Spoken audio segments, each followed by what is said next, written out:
siapakah yang percaya kepada berita yang kami dengar?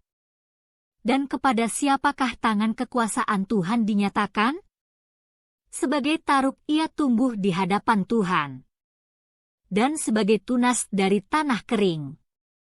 Ia tidak tampan dan semaraknya pun tidak ada sehingga kita memandang dia. Dan rupa pun tidak, sehingga kita menginginkannya. Ia dihina dan dihindari orang. Seorang yang penuh kesengsaraan dan yang biasa menderita kesakitan. Ia sangat dihina, sehingga orang menutup mukanya terhadap dia. Dan bagi kita pun dia tidak masuk hitungan. Tetapi sesungguhnya, penyakit kitalah yang ditanggungnya, dan kesengsaraan kita yang dipikulnya, padahal kita mengira dia kena tulah, dipukul dan ditindas Allah. Tetapi dia tertikam oleh karena pemberontakan kita. Dia diremukan oleh karena kejahatan kita. Ganjaran yang mendatangkan keselamatan bagi kita ditimpakan kepadanya, dan oleh bilur-bilurnya kita menjadi sembuh. Kita sekalian sesat seperti domba. Masing-masing kita mengambil jalannya sendiri. Tetapi Tuhan telah menimpakan kepadanya kejahatan kita sekalian. Dia dianiaya, tetapi dia membiarkan diri ditindas.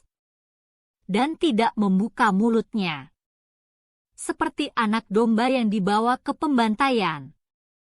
Seperti induk domba yang keluh di depan orang-orang yang menggunting bulunya. Ia tidak membuka mulutnya. Sesudah penahanan dan penghukuman ia terambil.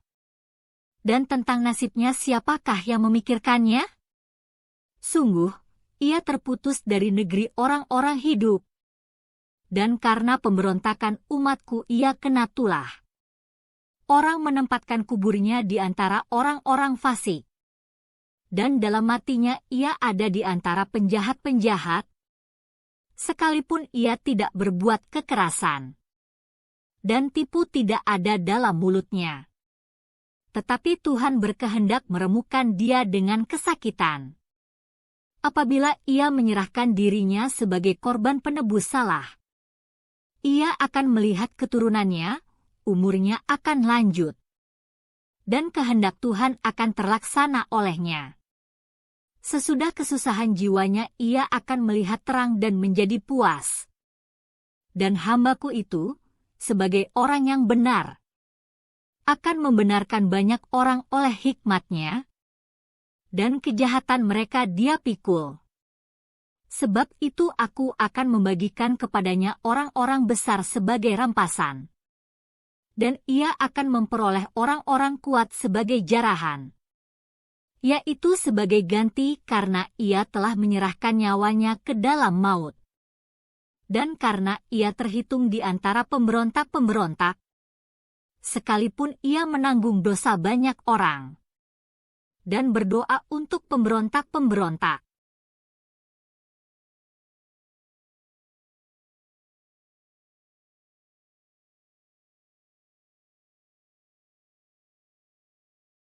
Shalom, saudara-saudaraku yang kekasih di dalam Tuhan Yesus Kristus. Puji Tuhan kalau kita masih diberi kesempatan hidup hari ini dan mempelajari firman Tuhan dari Yesaya 53. Tuhan Yesus memberkati. Saudara kekasih, firman Tuhan hari ini bicara mengenai hamba Tuhan yang berhasil. Yang dibicarakan ini sungguh-sungguh fokus hanya kepada Yesus Kristus, Tuhan kita. Nubuat ini hanya untuk Mesias, Juru Selamat, yaitu Yesus. Dialah hamba yang menderita karena dosa, pemberontakan, kejahatan semua umat manusia, termasuk Israel. Yesus Kristus Tuhan kita, suci benar tidak berdosa, dibuat harus menanggung dosa karena manusia, supaya setiap manusia yang percaya kepadanya dibenarkan di hadapan Tuhan. 2 Korintus 5 ayat 21 mencatat hal seperti itu. Yesus Kristus Tuhan kita, Juru Selamat itu, telah menanggung dosa kita di kayu salib, supaya kita yang percaya dan mati atau terhadap dosa, maksudnya tidak lagi hidup untuk melakukan dosa, tetapi hidup untuk kebenaran, maka kita lah yang dipakai Tuhan menjadi orang-orang pemberita kebenaran. Yesus Kristus, Sang Hamba sejati, Dialah satu-satunya juru selamat dan Tuhan yang benar. Orang Israel dicatat telah berdosa dan dibuang sebagai konsekuensi mereka hidup bebal. Tuhan tidak bermaksud membinasakan. Tuhan bermaksud mendidik dan menyelamatkan mereka. Tuhan memproklamirkan dirinya di hadapan mereka dan bangsa-bangsa, terutama bangsa penjajah. Ini kabar baik, ini kabar baik. Tuhan mau menyelamatkan. Tuhan mengirim hambanya dengan cara yang tidak diharapkan. Hamba ini muda, akhirnya berhasil, disanjung dan dimuliakan. Rupanya kurang daripada yang diharapkan, tidak cakap. Hamba ini dihina, dihindari orang, dan penuh dengan kesengsaraan. Tetapi ia membuat para bangsa-bangsa dan pemimpinnya tercengang-cengang. Sang hamba mengemban tugas penebusan, harus menanggung penyakit, memikul kesengsaraan dan pemberontakan manusia. Sang hamba dihukum untuk menanggung pemberontakan, kejahatan, dan dosa, agar setiap manusia yang percaya dan menerimanya sebagai juru selamat dan Tuhan boleh diselamatkan, boleh disembuhkan. Tanpa membela diri, Sang hamba yaitu Yesus Kristus Tuhan menjadi korban dan mati bagi kita yang percaya. Kematiannya adalah sesuai dengan skenario Tuhan agar manusia yang percaya boleh diselamatkan.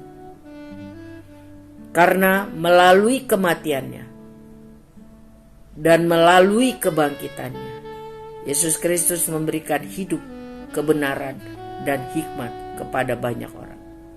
Saudara, nubuat Sang hamba di dalam Yesaya 53 ini memberikan dampak positif, harapan bagi orang Israel yang sedang dijajah, bahwa Mesias Juru Selamat akan datang. Mesias yang dinantikan. Dia akan memberi kelepasan bagi Israel dari jajahan bangsa asing dan kungkungan dosa. Bagi kita yang percaya kepada Yesus Kristus, Dialah Mesias. Dialah hamba yang menderita karena dosa pemberontakan kita. Dia suci, benar, dan tidak berdosa. Dia harus menanggung dosa di salib karena kita, supaya kita dibenarkan. Percayalah kepadanya, hargailah kasih karunia-Nya, beritakanlah kabar sukacita kepada banyak orang. Yesus satu-satunya Mesias Juru Selamat dunia. Amin. Tuhan Yesus memberkati.